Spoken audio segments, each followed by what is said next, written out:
Is it visible as the full screen? Yes. Yes, we see your shared screen clear. Thank you. Yeah, and Dr. Schaeffer, I will work as a timer for all our presentations. Okay, Is that good? good. Thank you. Okay, sure. So on behalf of Dr. Patrick Olson and Dr. Anna Valentín, my colleagues, we thank the conference organizers and reviewers for including our paper.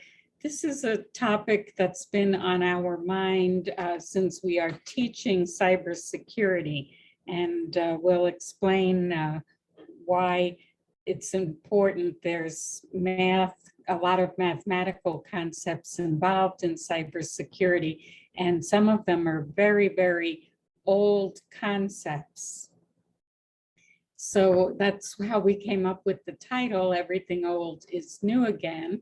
And we were reminded of the lyrics from a song called that title. And it says, don't throw the past away. You might need it some rainy day. Dreams can come true again when everything old is new again. And so if the students are dreaming of a good job, cybersecurity is certainly the field for them at this point in time. Even though due to the pandemic, many industries around the world were actually shrinking in employment size, the cybersecurity workforce and need for a cybersecurity workforce has grown, and only 3% of organizations, according to a Price Waterhouse study, thought they would be reducing or cutting cybersecurity projects compared to anticipated cuts of up to 62% in other areas. So the high demand and the shortage of qualified people means the jobs in cybersecurity are well paying. This heat map shows the number of cybersecurity positions available, and average salaries, according to the latest surveys, were $116,000 across the US, as high as $125,000 in New York and in other high-paying areas.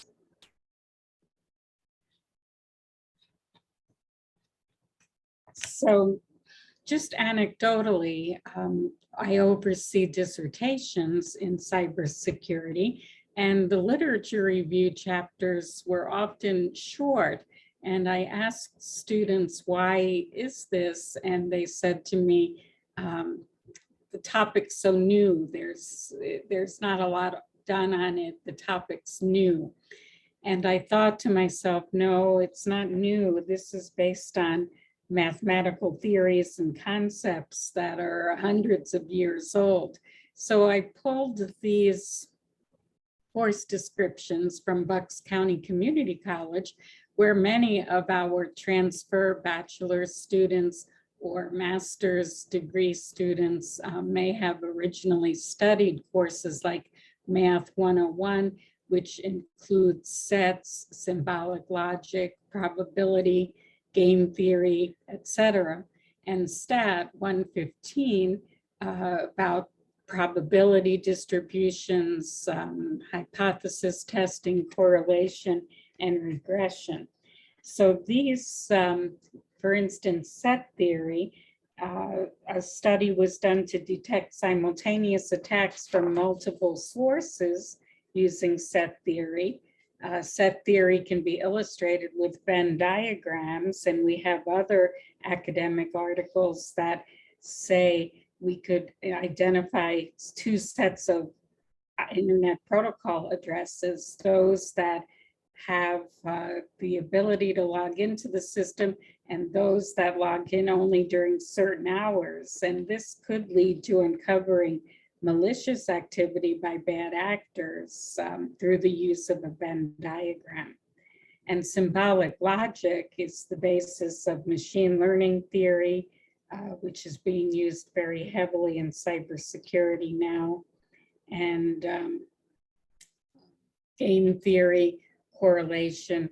We'll speak specifically about Bayes' theory and correlation.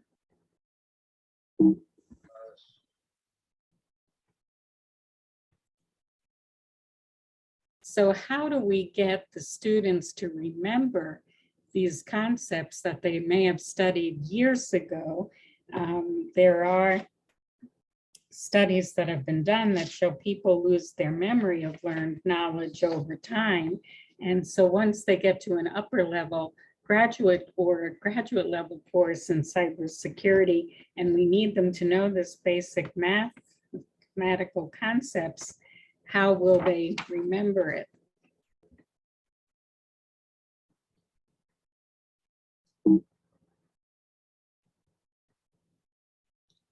So here, for example, is Bayes' theory. That's a graphical representation of cause and effect relationships within a particular problem domain. It's based on directive relationships with probabilities. Oops, excuse me, I'm having a little trouble advancing my screen. So Mr. Robot was a television series where he's a cybersecurity expert by day and a good guy hacker at night. And he's working with mysterious firms and organizations that as the series unfolds, we find out more about it.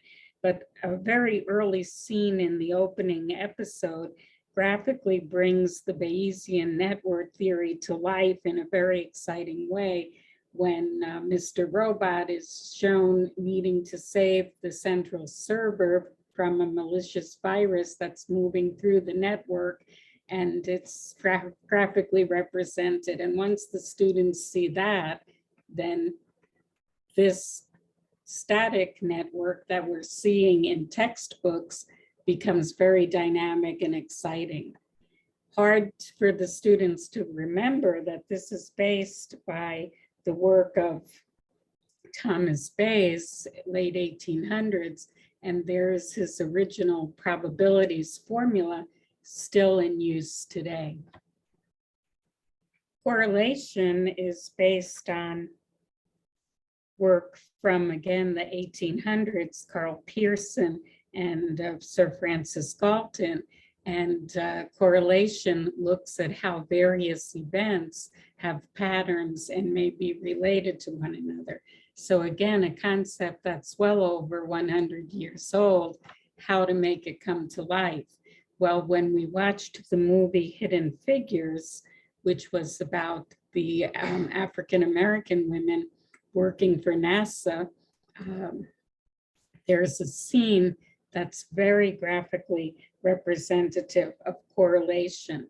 Because they were women in a male-dominated field, the buildings originally at the time did not have many facilities for women's rooms, women's restrooms. Add to the fact that they were Black women, and at that time there was segregation and Blacks and whites did not use the same restrooms. So the restroom designated for use by Black women was located in a separate building than the one that these women were hired to work in. So there's a very exciting scene, a dramatic scene, where Katherine Johnson, a Black woman mathematician at NASA, is shown running through hallways, parking lots, buildings during a bad rainstorm. And we don't know where she's going, what she's doing. She comes back and her boss, her supervisor, who was not happy with having women on his staff anyway, particularly Black women, he says to her, "Why are you always so long when you take a bathroom break?" And she has to explain to him how the distance she has to go in and out of buildings, up and down hallways to get to the one restroom designated for Black women. So that correlates time to distance. If she had a restroom closer to her work desk, she would take less time running to the restroom. This also gave students a lot to think about in terms of the history in the United States. So we got the idea that many groups are underrepresented in the cybersecurity field. There is a lack of diversity, and so we need to encourage as many diverse students as we can, and we need to bring these concepts to life to them. So hopefully with Mr. Robot being a young ethical hacker, that can excite students to see the Bayesian network is not just a static network, but actually a working theory that's still used. Hopefully the hidden figures seen in the movie that we showed, the few minutes clip, brings an awareness of the contributions of these Black women mathematicians, but also shows a real life application of correlation and how it measures time to distance, but could also be used in cybersecurity. This slide identifies some other links where we're hoping to be able to develop short little lesson plans from women mathematicians, Black mathematicians. There's an annual Hispanic Heritage Month celebration of mathematicians. And I was able to find some high school curriculum from Arizona looking at American Indian contributions to mathematics. So we're open to working with anyone who's interested in any of these underrepresented groups and trying to find ways to make concepts that are quite old viable for today's younger generation of students. It's imperative that cybersecurity educators find ways to present mathematical concepts in relevant ways to enhance the students' retention of these concepts. So we think lesson plans could be developed around Ada Lovelace's theoretical contributions to illustrate the importance of women in the mathematical history, or the former McAfee Corporation Chief Executive Officer, Chris Young, a Black man in the high-tech arena, one of the first C-level executives of African-American descent. And we would just like to continue working to show that new dreams can be aided by the past dreams.